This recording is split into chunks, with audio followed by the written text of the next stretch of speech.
গোটেইকেইটা দলে আমাক এতিয়ালৈকে এই বদলগুৰি পোৱা বুলি কৈ আছে, কিন্তু এতিয়া আমি বিহুৰ বাকৰিত আহি পোৱা নাই। গতিকে আপোনালোকে প্ৰত্যেক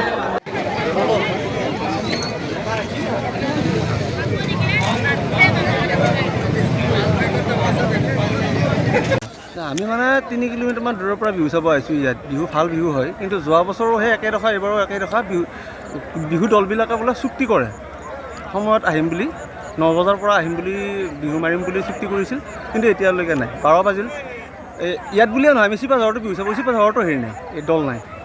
এতিয়া কি আমি এতিয়া বিহু চাব বাদ দিব লাগিব আৰু।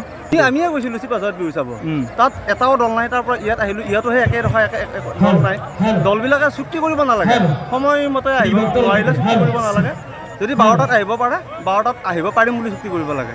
মানে আমাৰো কষ্ট হয় নহয়, মানে আমাৰ মানে কি দলবিলাকক এটা অনুৰোধ জনাইছোঁ আৰু সময়মতে আহক।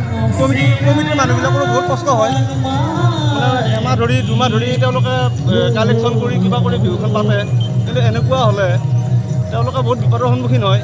বহুতে কালেকশ্যনো নিদিয়ে নহয়, ইয়াত আহি দিম বুলি ভাবে, কিন্তু দলে নাই, কি কালেকশ্যন দিম। তেওঁলোকৰ এইবিলাক এই যাৱতীয় খৰচ আছে, এইবিলাক খৰচ কোনে বহন কৰিব? সেইকাৰণে দলবিলাকলৈ অনুৰোধ সময়মতে আহক।